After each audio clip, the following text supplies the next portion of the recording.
Contrario al mito popular, la llamada caída de Roma no fue un evento súbito y catastrófico. En realidad, fue un proceso gradual, una lenta desintegración que se extendió por siglos, como la erosión en una estatua milenaria. Basándonos en la investigación más rigurosa, hoy desvelaremos la saga completa del Imperio Romano, desde sus orígenes republicanos hasta su fascinante declive.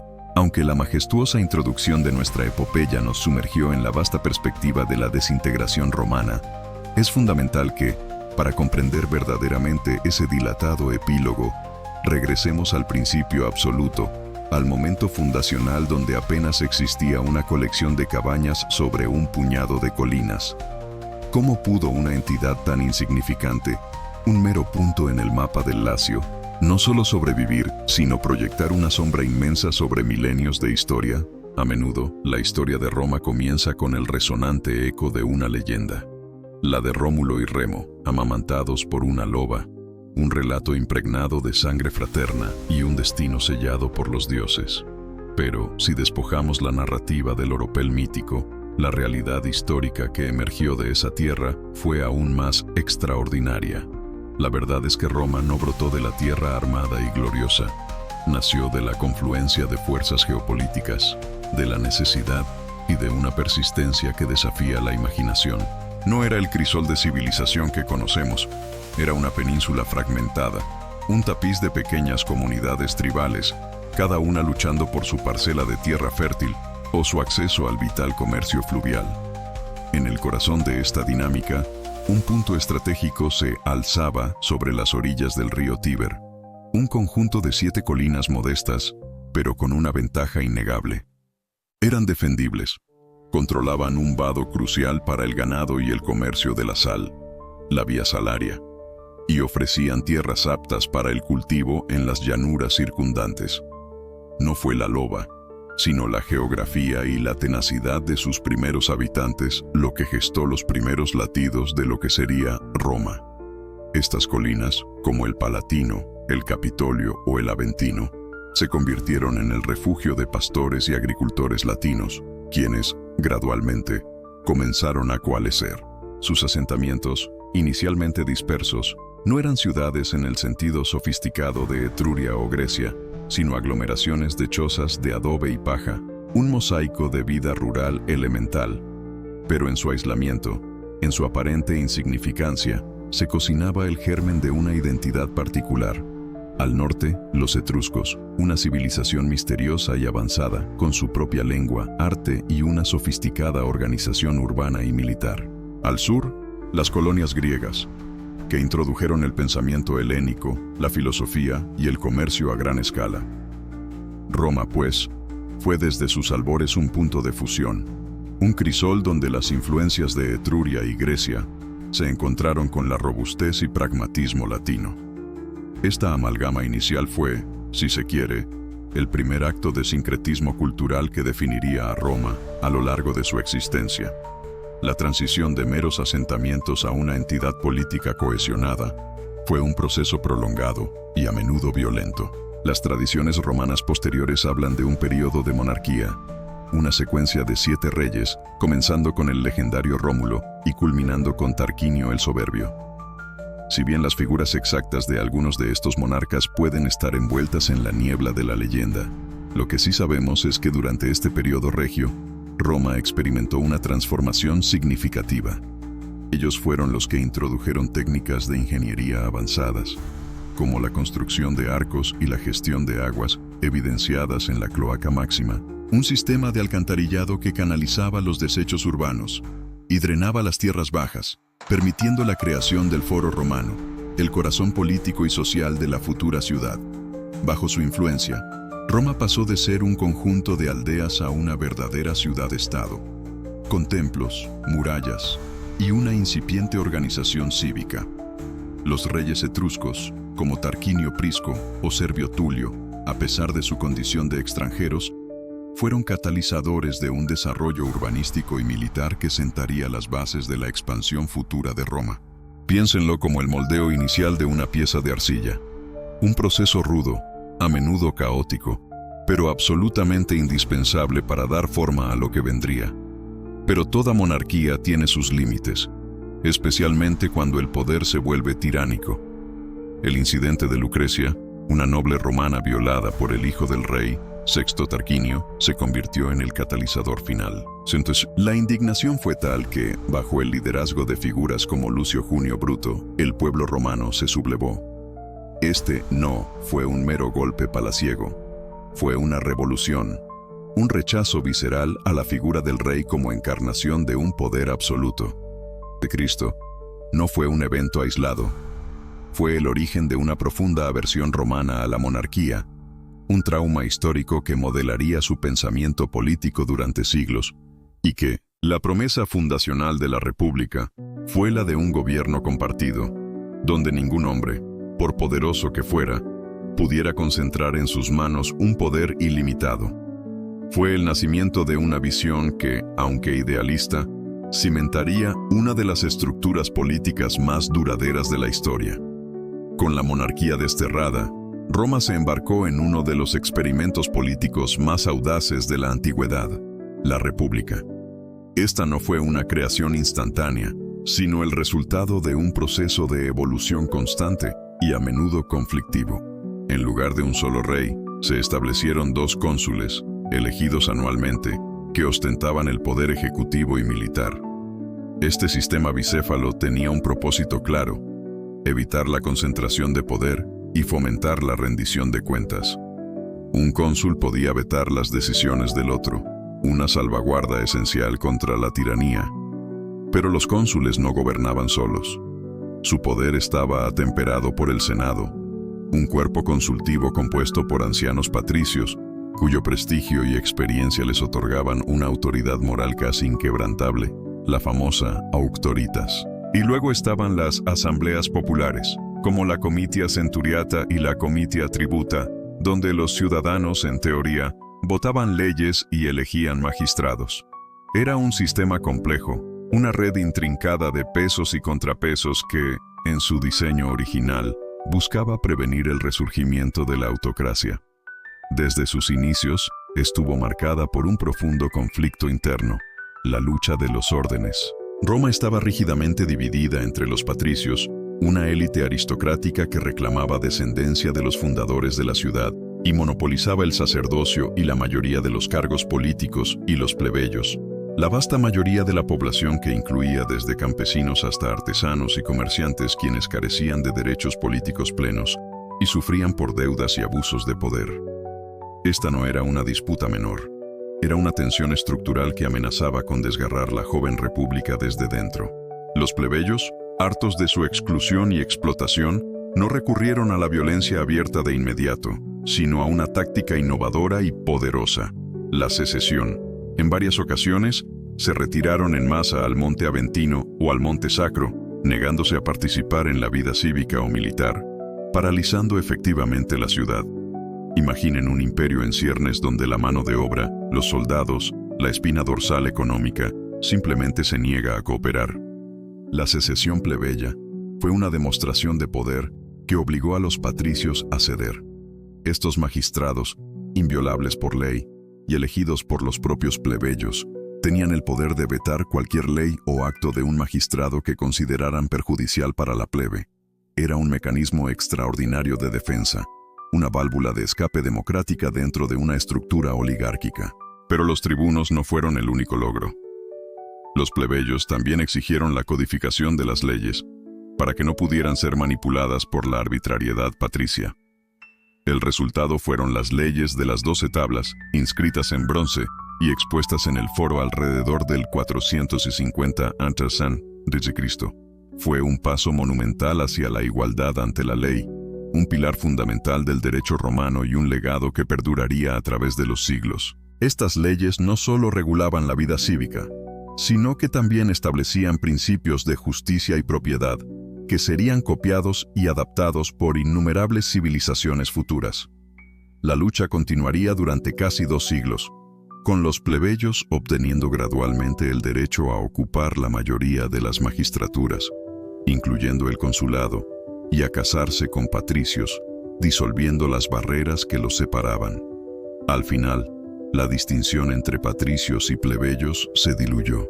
dando paso a una nueva élite, la nobilitas, formada por familias patricias y plebeyas, ricas y poderosas. Este proceso de adaptación y superación de conflictos internos demostró una capacidad romana para la evolución política que pocas civilizaciones han igualado. Fue una prueba de su resiliencia innata. Mientras Roma se consolidaba internamente, su esfera de influencia externa comenzaba a expandirse no por un plan maestro de dominación mundial, sino por una combinación de necesidad defensiva, ambición territorial y una brillantez militar y diplomática que con el tiempo se volvería formidable. El Lacio, la región alrededor de Roma, era un hervidero de pequeñas ciudades-estado latinas y etruscas. Los primeros siglos de la República estuvieron marcados por guerras casi constantes contra estos vecinos. Los equos, los volscos, los sabinos. Todos desafiaron a Roma, y Roma respondió con una tenacidad férrea. Fue en estas campañas donde se forjó la disciplina militar romana, donde se desarrollaron las tácticas que, eventualmente, la harían invencible. El ejército ciudadano, compuesto por agricultores y pequeños propietarios, defendía su propia tierra, su propia ciudad, y esta motivación personal se traducía en una fiereza en el combate que era difícil de superar. La conquista del Lacio culminó con la Liga Latina, una confederación de ciudades latinas bajo la hegemonía romana. Pero la ambición romana no se detuvo ahí. El siglo IV a.C. vio la anexión gradual de los territorios etruscos al norte y la subyugación de los samnitas, un pueblo montañés, formidable y belicoso, en el centro-sur de Italia. Las guerras samnitas fueron largas y sangrientas, una escuela de brutalidad y adaptación táctica para Roma. Los samnitas eran maestros de la guerra de guerrillas en terreno montañoso, y Roma tuvo que aprender a combatir en condiciones adversas, a construir caminos y fortificaciones, a mantener líneas de suministro. Estas guerras, lejos de ser un mero ejercicio de fuerza bruta, forzaron a Roma a innovar, a perfeccionar su logística y su organización militar. Fue la forja de su aparato bélico. Sin embargo, el punto de inflexión real llegó con el enfrentamiento con las ricas y poderosas ciudades griegas del sur de Italia, la Magna Grecia. Tarento, la más influyente de estas ciudades, solicitó la ayuda del rey Pirro de Epiro, uno de los generales más talentosos de su época. La llegada de Pirro y sus elefantes de guerra al suelo italiano fue un choque cultural y militar de proporciones épicas.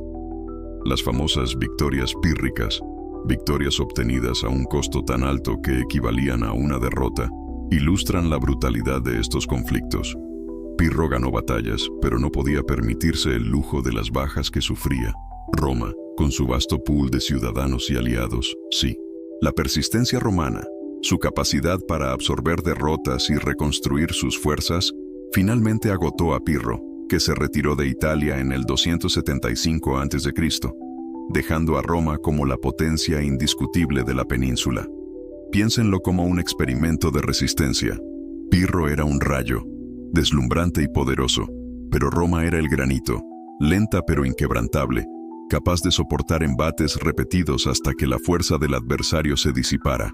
A medida que Roma consolidaba su dominio sobre Italia, desarrollando una red de colonias y una intrincada estructura de alianzas que le proporcionaba hombres y recursos, se estaba sentando la plataforma para desafíos aún mayores. La lección aprendida en estas tempranas guerras no fue solo sobre estrategia militar, sino sobre el arte de la gobernanza y la integración. Roma no solo conquistaba, asimilaba, otorgaba la ciudadanía en diferentes grados, construía carreteras, difundía su ley, creaba un sistema donde las comunidades conquistadas tenían un interés en el éxito de Roma.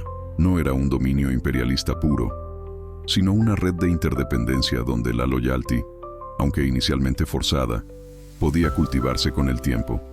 Esta capacidad para integrar a los vencidos para convertirlos en parte del tejido romano fue una innovación política que pocas potencias de la antigüedad lograron emular con éxito, y que sin duda sería una de las claves de su asombroso ascenso. Había nacido la loba, no solo en el sentido mítico, sino como una fuerza política y militar con un apetito insaciable y una capacidad asombrosa para adaptarse y crecer. El escenario estaba listo para la siguiente fase de su incomparable saga. La loba que había amamantado a Rómulo y Remo, símbolo primordial de Roma, había visto a su descendencia transformar una modesta congregación de aldeas en una república formidable. Pero, ¿cómo pudo una estructura política diseñada para una ciudad-estado crecer y dominar un imperio que abarcaba continentes? La república, con sus complejas capas de senadores, cónsules y asambleas, enfrentó tensiones internas y desafíos externos que amenazaban con desmembrarla. Paradójicamente, fueron precisamente estas fricciones las que, bajo el liderazgo de figuras carismáticas y militares geniales, impulsaron la metamorfosis de Roma. Este no fue un simple cambio de nombre, fue una recalibración fundamental del poder, una revolución silenciosa que redefiniría la gobernanza y dejaría una huella indeleble en la historia de la civilización occidental. Imaginemos la República como una nave robusta, pero con el tiempo, su velamen se había vuelto demasiado grande para su mástil original. La expansión territorial, las constantes campañas militares y la afluencia de riquezas generaron nuevas clases sociales, y con ellas ambiciones desmedidas. Hombres como los Graco intentaron reformas, pero sus esfuerzos terminaron en baño de sangre, revelando las profundas divisiones. Luego vinieron los grandes generales, Mario, Sila, Pompeyo y, el más trascendental de todos, Julio César. Sus legiones, leales a sus comandantes antes que al Senado, se convirtieron en las auténticas fuerzas impulsoras del cambio. César, con su genio militar y su arrolladora popularidad, desafió las viejas normas. Su asesinato, un intento desesperado por restaurar la República, solo sirvió para acelerar su final. Como un río desbordado, el caudal de los acontecimientos era imparable. La lucha de poder que siguió, un sangriento duelo entre Marco Antonio, Lépido y el joven Octaviano, sobrino nieto de César, culminó en la batalla de Actium. Allí, en el año 31 a.C., Octaviano emergió como el vencedor indiscutible. Este momento, lejos de ser el fin de Roma, marcó un nuevo amanecer. Octaviano, con una perspicacia política que rivalizaba con la de su tío abuelo, comprendió que una restauración abierta de la monarquía sería insostenible. En cambio, orquestó una magistral farsa constitucional. Se presentó como el restaurador de la República, devolviendo formalmente sus poderes al Senado en el año 27 a.C. En realidad, consolidó todo el poder en sus propias manos, asumiendo el título de Augusto, el Venerable, y convirtiéndose en el Princeps, el primer ciudadano. Así nació el Imperio Romano, un sistema autocrático disfrazado de república. El águila dorada, estandarte de las legiones, ahora representaba el reinado de un solo hombre, un emperador que, aunque respetaba las formas republicanas, poseía una autoridad absoluta. Este fue el verdadero twist. La caída de la República no fue un colapso, sino una evolución, una adaptación necesaria para la gestión de un imperio de proporciones gigantescas. El valor radica en entender cómo esta aparente paradoja sentó las bases para el periodo de mayor esplendor romano. La Pax Romana, o Paz Romana, fue la manifestación más palpable de este nuevo orden. Durante más de 2 siglos, desde el reinado de Augusto hasta la muerte de Marco Aurelio en el 180 a.C., el imperio gozó de una estabilidad sin precedentes.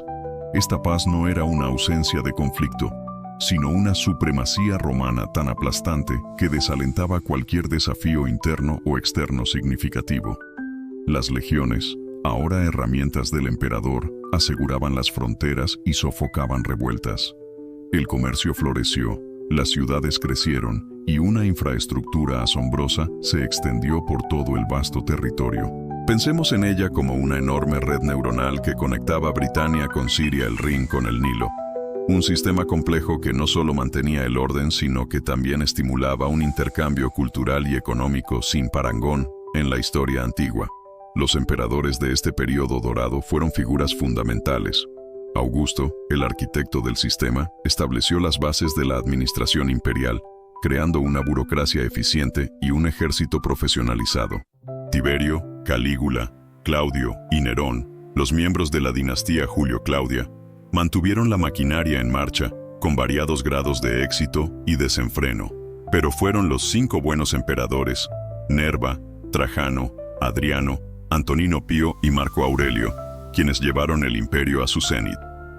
Trajano, conocido como el emperador conquistador, llevó las fronteras a su máxima extensión, añadiendo Dacia, la actual Rumanía, y Mesopotamia. La columna de Trajano en Roma, con sus intrincados relieves narrativos, es un testamento visual de sus victorias militares y su liderazgo. Adriano, por otro lado, fue el emperador consolidador.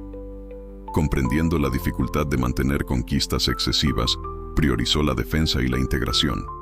Su famoso muro de Adriano en Britania es un símbolo perenne de esta política de consolidación territorial, una ingeniería defensiva monumental que marcaba los límites del mundo romano. Fue un estadista, un administrador y un culturizador, cuyas políticas fomentaron la prosperidad en el interior del imperio. La administración imperial era un prodigio de eficiencia para su tiempo. Los emperadores, asistidos por un concilio imperial y una vasta red de funcionarios, gestionaban un imperio que abarcaba millones de personas. El census, realizado periódicamente, permitía recaudar impuestos y reclutar soldados. Las provincias, aunque gobernadas por procuradores y legados designados por el emperador, tenían un grado sorprendente de autonomía local, lo que facilitaba la integración de diversas culturas bajo un mismo paraguas legal y administrativo. La romanización, el proceso por el cual las costumbres, el idioma, latín, la ley y la cultura romana se difundían, fue un fenómeno complejo y multifacético. No fue una imposición brutal, sino a menudo una adopción voluntaria, ya que las poblaciones locales veían los beneficios de la ciudadanía romana, el comercio y la protección del imperio. Las ciudades se convirtieron en el motor de esta romanización, con sus foros, templos, teatros y termas, replicando el modelo urbano de la propia Roma. La ciudadanía romana, antes un privilegio exclusivo, se extendió gradualmente culminando con la Constitutio Antoniniana de Caracalla en el 212 d.C., que otorgó la ciudadanía a todos los hombres libres del imperio, un hecho trascendental que cimentó la unidad legal, si no siempre la cultural, de la vasta entidad. La ingeniería romana es quizás su legado más visible y duradero. Sus carreteras, acueductos, puentes y edificios públicos son testimonios de un ingenio práctico y una visión de escala monumental. Los acueductos, como el Pont du Gard o el acueducto de Segovia, son maravillas de la ingeniería hidráulica que transportaban agua fresca a las ciudades, permitiendo la existencia de termas públicas, fuentes y sistemas de saneamiento avanzados. Pensemos en el Coliseo, el Anfiteatro Flavio, una maravilla arquitectónica que podía albergar a 50.000 espectadores y que representaba la majestad y el poder del entretenimiento romano. O el Panteón, un templo dedicado a todos los dioses, con su cúpula de hormigón sin precedentes, que sigue siendo la cúpula de hormigón sin armar más grande del mundo. Esta construcción no solo era un triunfo estético, sino también una audaz demostración de su dominio sobre los materiales y las técnicas constructivas. El hormigón, el secreto detrás de muchas de estas estructuras, era una innovación revolucionaria que permitió la construcción de edificios a gran escala de manera eficiente y duradera. Estas obras no eran meras edificaciones, eran símbolos tangibles del poder, la organización y el nivel de civilización alcanzado. La cultura romana, aunque fuertemente influenciada por la Grecia helenística, desarrolló su propia identidad distintiva. En la literatura, figuras como Virgilio, con su épica Eneida, que dotó a Roma de un mito fundacional propio, Horacio, con sus odas líricas, y Ovidio, con sus metamorfosis, dejaron un corpus de obras que continúan siendo estudiadas. La filosofía, aunque inspirada en el estoicismo griego, encontró en Séneca y el propio emperador Marco Aurelio, con sus meditaciones, exponentes romanos que adaptaron estas ideas a la práctica del servicio público y la vida cotidiana. El derecho romano, sin embargo, es quizás la contribución cultural más significativa y perdurable de Roma. Desde las 12 tablas hasta el Corpus Iuris Civilis de Justiniano, que si bien es posterior sistematizó siglos de jurisprudencia romana. Este sistema legal proporcionó un marco para la justicia, la propiedad y las relaciones sociales que ha influido directamente en los sistemas jurídicos de gran parte del mundo occidental. Es la ciencia jurídica moderna, en su forma más temprana, un conjunto de principios lógicos, equitativos y prácticos, que sentó las bases para el derecho civil que conocemos hoy. Las leyes, las instituciones, la forma de pensar sobre la ciudadanía y la gobernanza. Todo esto se cristalizó durante este periodo, estableciendo un andamiaje intelectual que trascendió la propia existencia física del imperio. Este cenit, esta era de esplendor inigualable, fue el resultado de una compleja interacción entre el poder centralizado del emperador, la eficiencia de una administración burocrática, la lealtad y la disciplina de unas legiones imparables y la capacidad de integrar y asimilar diversas poblaciones bajo una identidad romana compartida. El Imperio Romano, en su apogeo, no era solo una vasta extensión de territorio, era una idea, un ideal de civilización que proyectaba su influencia mucho más allá de sus fronteras físicas. Fue la materialización de un sueño de orden y progreso, sostenido por una inmensa voluntad política y una capacidad organizativa sin parangón. El águila dorada no solo volaba, planeaba majestuosamente sobre un mundo que había moldeado a su imagen y semejanza. En resumen, la transformación de la República en imperio fue una respuesta evolutiva a la escala de su propia grandeza, un ajuste de una nave para navegar océanos más grandes. Este cambio, lejos de ser un colapso, inauguró 2 siglos de paz, estabilidad y una explosión de logros en administración, ingeniería y cultura que sentaron muchas de las bases de la civilización occidental. Pero, ¿qué sucede cuando este coloso, aparentemente invencible, comienza a mostrar fisuras? ¿Qué eventos y decisiones precipitarían el declive de esta magnificencia? Esa es la pregunta que exploraremos a medida que las sombras comienzan a alargarse sobre los mosaicos, una historia que nos lleva al siguiente capítulo.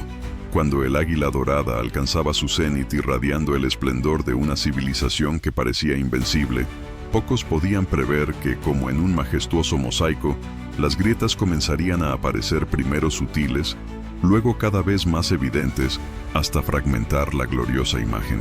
Tras la Pax Romana y la estabilidad que definieron siglos de hegemonía, el imperio no se precipitó al abismo de manera instantánea. En cambio, experimentó una lenta y dolorosa implosión, un proceso que se gestó durante el turbulento siglo III. Lo que antes fue un modelo de organización y poder, se transformó en un crisol de anarquía, guerra civil y dislocación económica.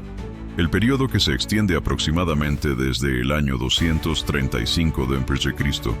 hasta el 284 d.C., es conocido por los historiadores como la crisis del siglo XIII o la anarquía militar. Si tuviéramos que buscar una analogía moderna, pensemos en una gigantesca corporación global que, después de años de crecimiento sostenido y liderazgo sólido, de repente se encuentra con una serie de CEO que duran apenas meses en sus puestos, un consejo de administración que lucha constantemente por el poder, y sucursales regionales que declaran su independencia. Al mismo tiempo, competidores feroces atacan sus mercados clave y sus finanzas se hunden en una inflación galopante. Roma no era inmune a tales presiones, y lo que observamos en este siglo es una demostración cruda de cómo un sistema complejo, cuando es sometido a tensiones simultáneas y sostenidas, puede comenzar a deshilacharse. El primer factor decisivo fue la presión fronteriza intensificada, tanto en Oriente como en Occidente. Durante el cenit del imperio, Roma había logrado contener o asimilar a sus vecinos. Pero las dinámicas geopolíticas cambiaron drásticamente. En el este, el antaño enemigo Partio fue derrocado por el emergente imperio sasánida, una nueva y vigorosa potencia persa que se veía a sí misma como la restauradora de la gloria aqueménida. Esta no era una federación tribal, era un estado centralizado y altamente militarizado, con una ideología religiosa, el zoroastrismo, que le infundía un celo expansionista y una antipatía inherente hacia Roma. Los sasánidas lanzaron incursiones devastadoras en Mesopotamia y Siria, llegando a humillar a Roma de una manera inimaginable. Un punto de inflexión fue la batalla de Edesa en 260 d.C., donde el mismísimo emperador Valeriano fue capturado por el rey Sapor I, un evento sin precedentes en la historia romana. Valeriano pasó el resto de sus días en cautiverio, sirviendo, según las crónicas persas, como un escalón para el rey persa al subir a su caballo. Esta humillación pública no solo fue un golpe psicológico, sino que desestabilizó aún más la ya frágil sucesión imperial. En las fronteras del norte, a lo largo del Rin y el Danubio, los pueblos germánicos, que habían sido en gran medida contenidos o incluso romanizados, empezaron a representar una amenaza formidable. Las razones eran múltiples: un aumento de su propia población, presiones migratorias desde más al este, posiblemente de grupos como los hunos, que aún no habían llegado a Europa, y una creciente cohesión militar y política. Grupos como los godos, los alamanes y los francos, que antes se organizaban en pequeñas bandas, comenzaron a formar federaciones más grandes y a coordinar sus incursiones. Su objetivo no era necesariamente conquistar, sino saquear, obtener botín y esclavos, y presionar por concesiones de tierras y subsidios. El Danubio se convirtió en una brecha constante. Los godos, en particular, llevaron a cabo ataques masivos, penetrando profundamente en los Balcanes e incluso cruzando el Mar Negro para saquear ciudades costeras en Asia Menor.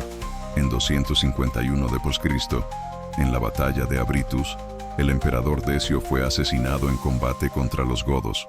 Otra vergüenza y un signo ominoso de los tiempos. La seguridad interna, antaño garantizada por las legiones, ahora se desvanecía, obligando a Roma a construir muros en sus propias ciudades, incluso en la propia Roma, como las murallas aurelianas. Estas presiones externas no habrían sido tan devastadoras si el imperio no hubiera estado ya minado por una profunda inestabilidad interna. Este fue el reinado de los emperadores de barracas, un término que describe la rápida sucesión de gobernantes, casi todos ellos militares proclamados por sus tropas y asesinados por otras facciones militares poco después.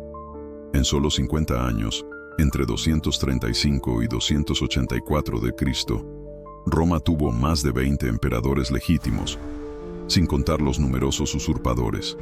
Cada cambio de poder implicaba una guerra civil, ya que las legiones de diferentes provincias o fronteras apoyaban a sus propios generales, creyendo que podían ofrecer una mejor protección o mayores recompensas. Imaginemos las consecuencias.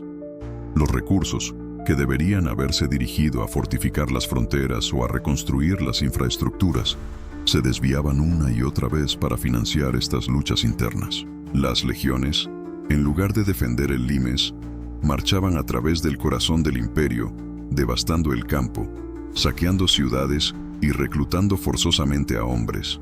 Los pocos años de paz entre las guerras civiles eran insuficientes para recuperarse, y la moral de la población se desplomaba. La lealtad al imperio central se erosionó, sustituida por una lealtad más local a los generales que podían ofrecer protección inmediata. El concepto mismo de un Estado romano unificado y cohesivo comenzó a resquebrajarse.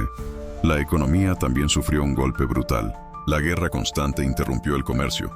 Las rutas se volvieron inseguras, y la producción agrícola disminuyó drásticamente debido a la falta de mano de obra y la devastación. Pero quizás el golpe más insidioso fue la crisis económica. Para financiar las guerras constantes, tanto externas como internas, los emperadores recurrieron a una práctica desesperada: la devaluación monetaria. Los metales preciosos, oro y plata, escaseaban, por lo que las monedas de plata como el denario y posteriormente el antoniniano comenzaron a acuñarse con cantidades cada vez menores de plata pura, sustituyéndola por metales base como el cobre. Inicialmente, el pueblo no notaba la diferencia, pero pronto la gente comenzó a acumular las pocas monedas con alto contenido de metal precioso, ley de Gresham, y a utilizar las devaluadas para el comercio. El resultado fue una inflación desenfrenada. Los precios de los bienes se dispararon, a veces hasta 1000% en un solo siglo. Un panadero, al recibir monedas de bajo valor, subía el precio de su pan para compensar, lo que a su vez afectaba al molinero, al agricultor, y así sucesivamente. La confianza en la moneda romana se desintegró, y la economía tendió a regresar al trueque.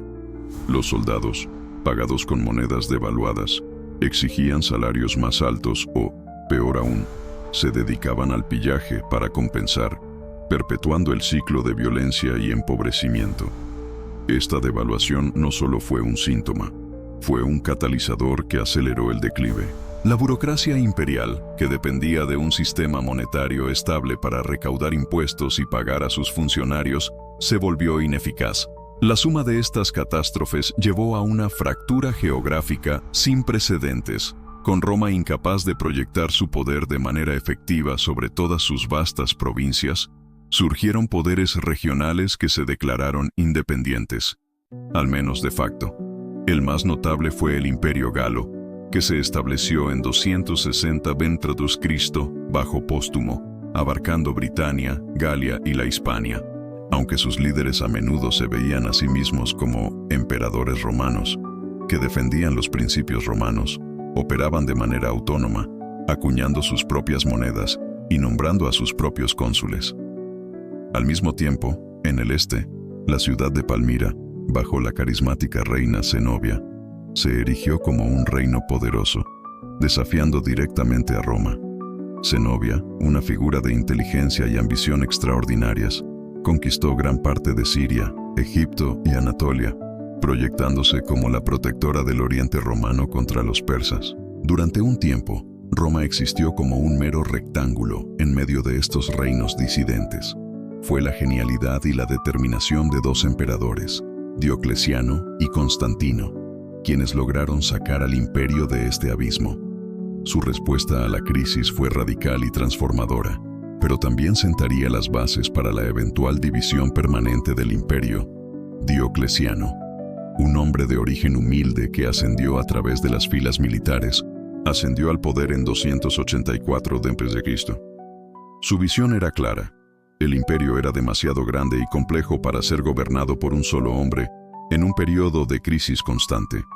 Por ello, instituyó la tetrarquía, un sistema de gobierno de 4.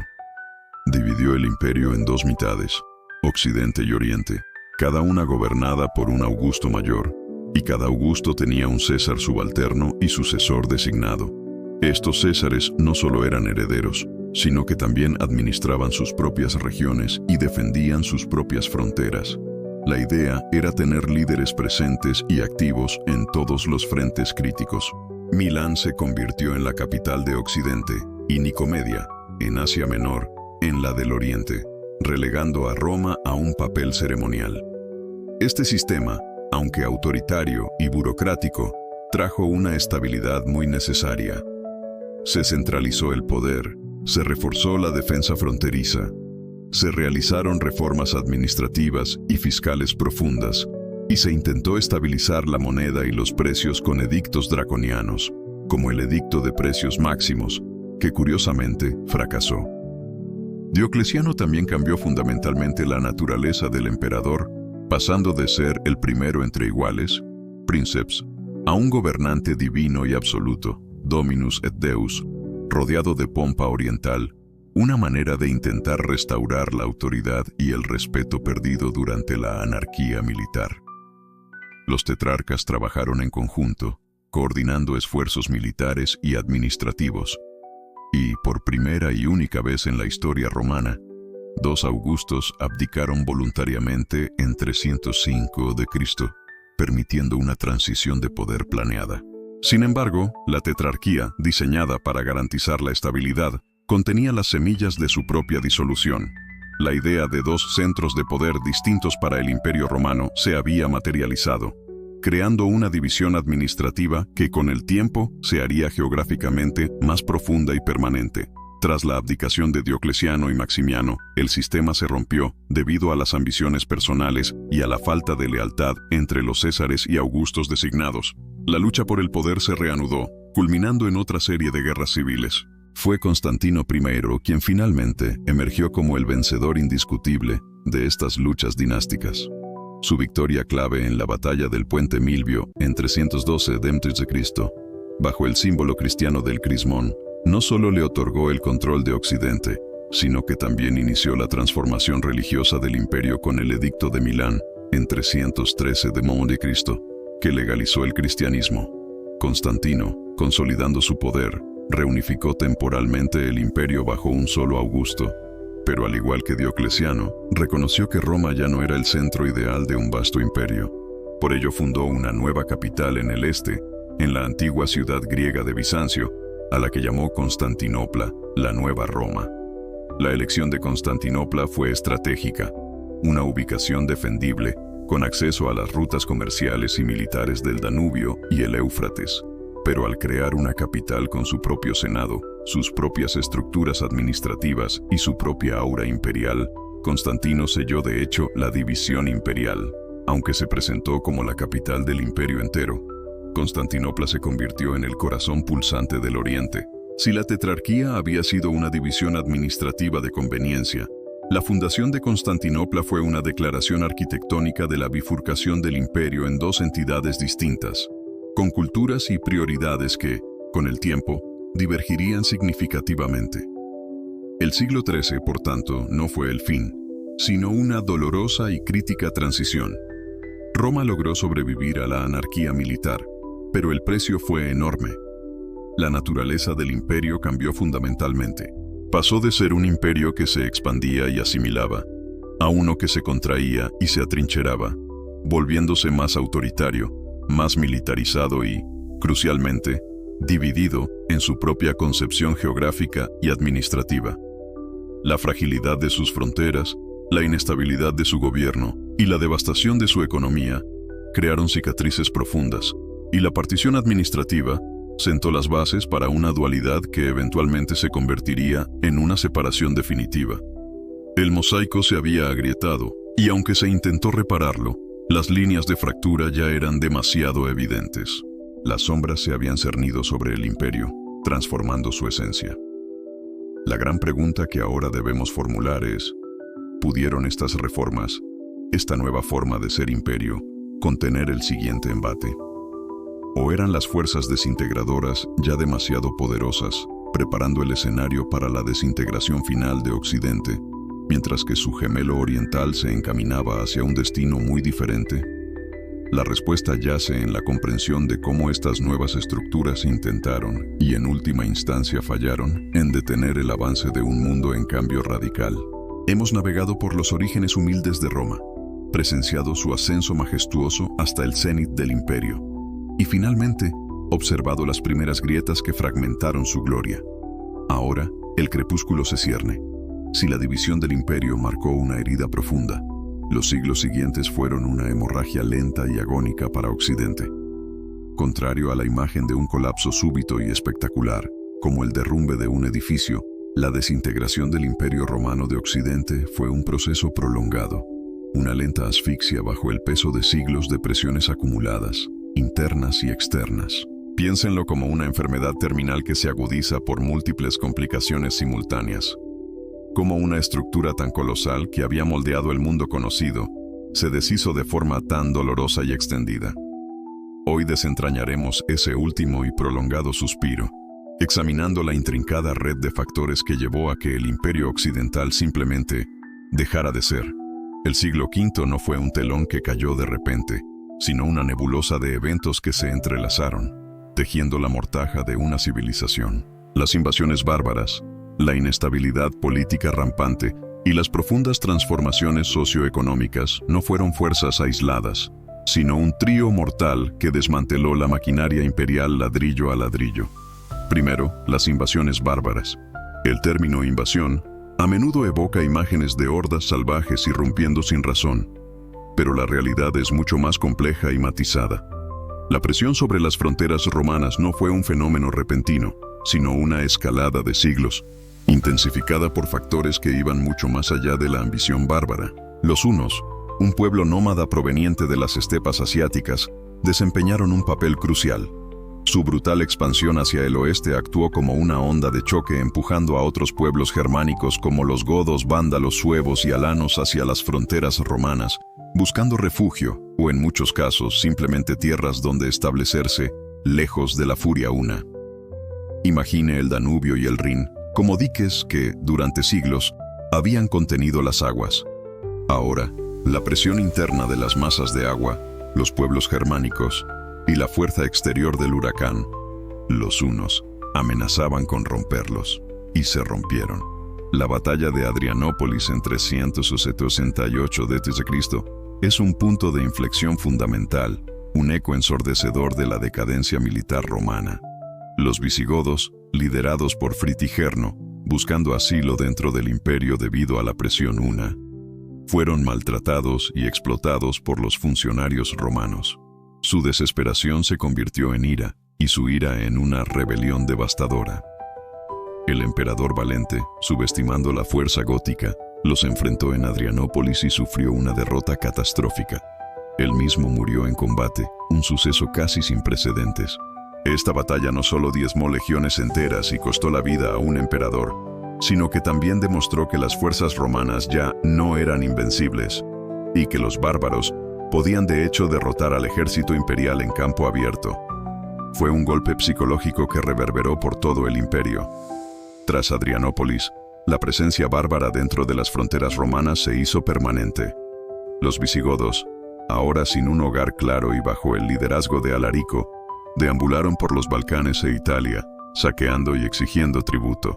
El clímax de esta saga de frustración y poder fue el saqueo de Roma en 410 d.C.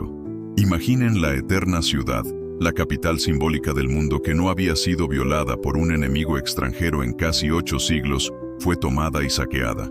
Aunque el saqueo en sí no fue tan destructivo como los relatos posteriores sugieren, el impacto psicológico fue inmenso. La invencibilidad de Roma, un pilar fundamental de su identidad y orgullo, se hizo añicos. San Agustín, en su obra La ciudad de Dios, intentó dar sentido a esta catástrofe, una señal de lo profundo que caló en la conciencia romana. Pero la historia no se detuvo ahí. Los vándalos, otro grupo germánico, cruzaron el Rin en 406 d.C., junto con suevos y alanos, arrasando Galia y finalmente estableciéndose en Hispania. Desde allí, bajo el liderazgo de Genserico, cruzaron el estrecho de Gibraltar y conquistaron el norte de África en 439 d.C. Esto fue una catástrofe económica mayúscula para Roma. El norte de África era el granero del Imperio Occidental, la fuente principal de grano para alimentar a la población de Roma. La pérdida de esta provincia no solo significó hambre, sino también la pérdida de ingresos fiscales vitales y una base naval crucial. Los vándalos, ahora con una flota poderosa, se convirtieron en piratas temidos del Mediterráneo, interrumpiendo las rutas comerciales romanas y llevando a cabo el segundo saqueo de Roma en 455 d.C., esta vez de forma mucho más metódica y destructiva que el de Alarico. Y luego, Atila y los hunos. La plaga de Dios se presentó como una fuerza imparable. Su avance por Europa provocó un pánico generalizado. En 451 d.C., en los campos cataláunicos, se libró una de las batallas más grandes y sangrientas de la antigüedad, un choque titánico entre el general romano Aecio, al mando de un ejército compuesto por romanos y barbarianos visigodos, contra Atila y su hueste Una y sus aliados. Aecio, a menudo llamado el último romano, logró detener el avance de Atila, una victoria pírrica que demostró la desesperada situación romana, teniendo que aliarse con antiguos enemigos para enfrentar a una amenaza aún mayor. Pero la victoria fue efímera. Atila invadió Italia al año siguiente, solo para retirarse, quizás por una plaga, la escasez de suministros o la intercesión del Papa León I. La inestabilidad política, la segunda pata de este trípode funesto, fue igualmente devastadora. Desde el siglo III, el Imperio Occidental había sido un carrusel de emperadores efímeros, pero en el siglo V, la situación se volvió insostenible. El verdadero poder ya no residía en la figura del emperador, sino en los poderosos generales, a menudo de origen bárbaro, conocidos como maestros de la milicia, magistri militum. Estos hombres, como Estilicón, Aecio y Ricimero, eran los verdaderos gobernantes detrás del trono, poniendo y quitando emperadores a su antojo, a menudo seleccionando figuras débiles y manejables para gobernar en su nombre. Imaginen un rey sin corona, con todo el poder militar y político, pero sin la legitimidad imperial. El emperador se convirtió en una máscara, una fachada para los intereses de estos caudillos militares. La corte imperial se trasladó a Rávena, una ciudad protegida por marismas, una señal de que incluso los emperadores ya no se sentían seguros en la antigua capital. Este sistema generó una fragmentación de la lealtad. Las tropas ya no eran fieles al emperador o a la idea de Roma, sino a sus generales.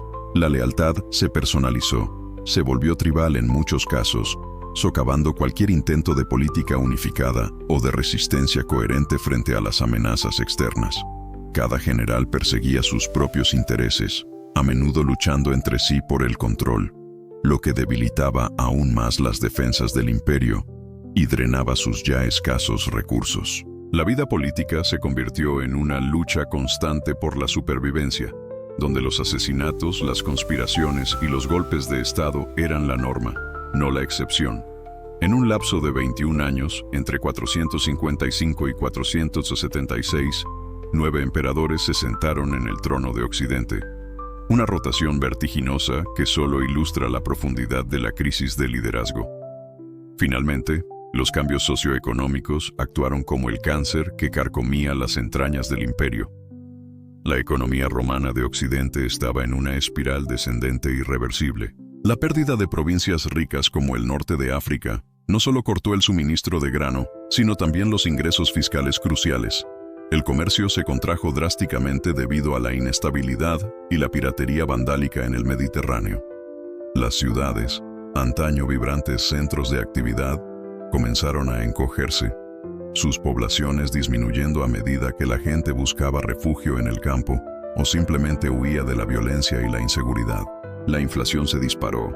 La moneda se devaluó constantemente debido a la escasez de metales preciosos y la adulteración del contenido de plata en las monedas. Esto significó que los impuestos, que eran la sangre vital del imperio para financiar el ejército y la burocracia, se volvieron más difíciles de recaudar y menos valiosos.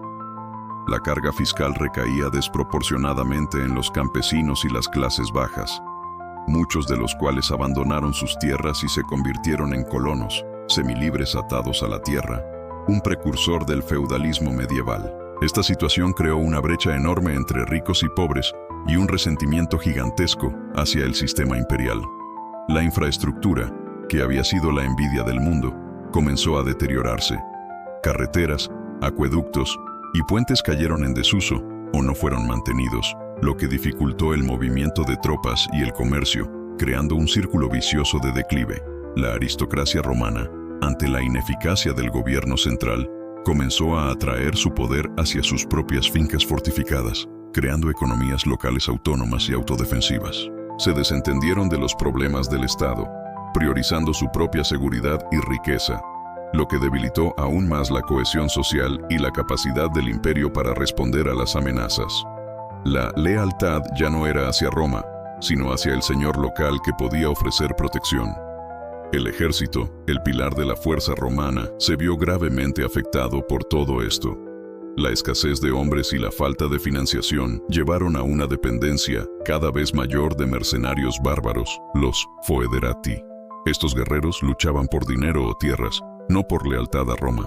Eran una espada de doble filo, necesarios para la defensa, pero a menudo desleales y propensos a cambiar de bando o a exigir concesiones exorbitantes. Los propios comandantes romanos eran a menudo de origen bárbaro o tenían fuertes lazos con ellos, lo que diluía aún más la identidad romana del ejército. En 476 d.C., el punto final simbólico llegó. Flavio Orestes, un maestro de la milicia, depuso al emperador Julio Nepote y puso en el trono a su propio hijo adolescente, Rómulo Augustulo, cuyo nombre, ironía del destino, evocaba al fundador de Roma. Pero este último emperador fue un mero títere. Solo unos meses después, Odoacro, un líder germánico de los érulos, se rebeló y depuso a Rómulo Augustulo. Lo significativo no fue la deposición en sí, pues ya había habido muchísimas, sino lo que Odoacro hizo después. No nombró a un nuevo emperador. Envió las insignias imperiales a Zenón, el emperador de Oriente, declarando que ya no era necesario un emperador en Occidente. Él mismo se proclamó Rex Italiae, rey de Italia, gobernando como un soberano independiente. Este fue el último suspiro. No hubo un gran cataclismo, no hubo un único día en que Roma cayó. Fue el reconocimiento de que la institución imperial de Occidente había dejado de funcionar. Había sido vaciada de contenido, de poder real y de legitimidad. Lo que quedó fue una amalgama de reinos germánicos en lo que una vez fue el glorioso Imperio Romano de Occidente. Las tierras imperiales se habían fragmentado, la autoridad central se había disuelto y una nueva era comenzaba, marcada por la diversidad cultural y política de la Europa medieval. La Odisea de Roma nos revela que la magnificencia imperial es tan vulnerable como las decisiones de sus líderes y la unidad de su gente. Su ocaso fue una interacción intrincada de factores internos y externos, no un final abrupto, sino un epílogo prolongado. Ahora te pregunto, ¿cuál factor de su desintegración consideras más relevante hoy? Déjanos tu opinión en los comentarios. Y la gran incógnita, si Occidente sucumbió, ¿qué destino corrió su contraparte oriental? El Imperio Bizantino nos espera en un próximo análisis. Explora más en los enlaces de la descripción.